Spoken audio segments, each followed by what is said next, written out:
Perguntas aos Espíritos sobre o Futuro. Livro dos Médiuns, item 289, questão 7. Os Espíritos podem nos fazer conhecer o futuro? Se o homem conhecesse o futuro, negligenciaria o presente. Esse é ainda um ponto sobre o qual sempre insistis para ter uma resposta precisa. Nisso há um grande erro, porque a manifestação dos Espíritos não é um meio de adivinhação. Se fizer questão absoluta de uma resposta, ela será dada por um espírito leviano e irresponsável. 8. É certo que, às vezes, acontecimentos futuros e verídicos são anunciados espontaneamente pelos espíritos? Pode acontecer que o espírito preveja coisas que julgue úteis nos revelar ou que tenha a missão de nos fazer conhecer. Mas devemos desconfiar sempre dos espíritos enganadores, que se divertem fazendo predições. É apenas o conjunto das circunstâncias que pode fazer com que se aprecie o grau de confiança que elas merecem. 9. De que gênero de predições mais devemos desconfiar? De todas as que não têm o objetivo útil geral. As predições pessoais podem quase sempre ser consideradas sem autenticidade. 10. Qual é o objetivo dos espíritos que anunciam espontaneamente acontecimentos que não se realizam? Eles fazem isso, na maioria das vezes, para se divertir, com a credulidade, com o terror ou com a alegria que provocam. Depois, riem do desapontamento. Essas predições mentirosas trazem, no entanto, algumas vezes um objetivo sério, que é o de pôr à prova aquele a quem são feitas, a fim de ver a maneira como recebe o que lhe é dito e a natureza dos sentimentos, bons ou maus, que despertam nele. Seria o caso, por exemplo, de anunciar o que pode lisonjear a vaidade ou a ambição, como a morte de uma pessoa, a perspectiva de uma herança. 11. Por que os espíritos sérios, quando fazem pressentir um acontecimento, não determinam uma data? Será porque não podem ou não querem? Por ambas as razões. Eles podem, em certos casos, fazer com que um acontecimento seja pressentido. Nesse caso, é um aviso que dão.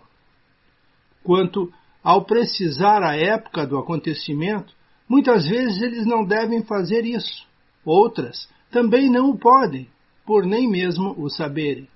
O espírito pode prever que uma coisa acontecerá, mas o momento preciso pode depender dos acontecimentos que ainda não se cumpriram e que apenas Deus conhece. Os espíritos levianos, que não têm o menor escrúpulo de enganar, indicam os dias e as horas, sem se preocuparem se o fato vai ou não ocorrer. É por isso que toda predição pormenorizada deve ser suspeita. Nossa missão é fazê-los progredir.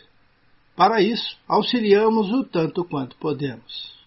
Aquele que pede aos espíritos superiores a sabedoria nunca será enganado.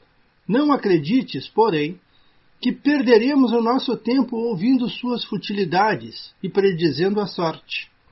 Deixamos isso aos espíritos levianos, que se divertem com isso, assim como crianças travessas. A providência pôs limite às revelações que podem ser feitas ao homem. Os espíritos sérios guardam silêncio sobre tudo o que lhes é proibido revelar. Aquele que insistir em ter uma resposta irá se expor ao embuste dos espíritos inferiores, sempre prontos a se aproveitar das ocasiões que têm para estender armadilhas à credulidade. Os espíritos veem ou pressentem por indução os acontecimentos futuros. Eles os veem se cumprirem num tempo que não medem como nós.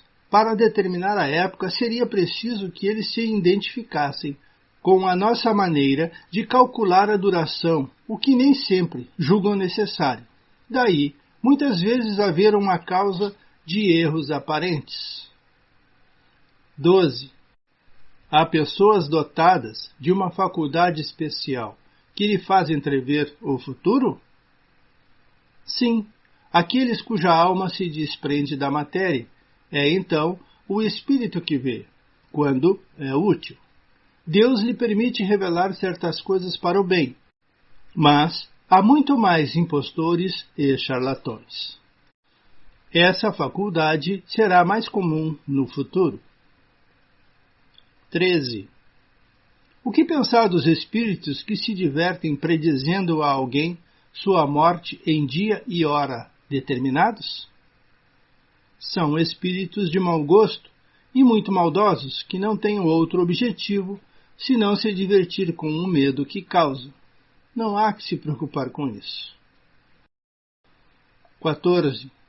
Como é que certas pessoas são alertadas por pressentimentos para a época de sua morte?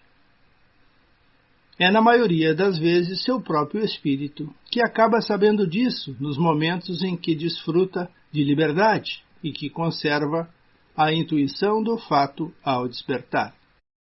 Eis porque certas pessoas, por estarem preparadas para isso, não se amedrontam, nem se emocionam. Elas veem nessa separação do corpo e da alma apenas uma mudança de situação, ou, se preferir, a troca de uma roupa de pano grosseiro por uma roupa de seda. O temor da morte diminuirá à medida que forem divulgadas as crenças espíritas. Ficamos por aqui, agradecidos e pedindo sempre: Jesus esteja conosco.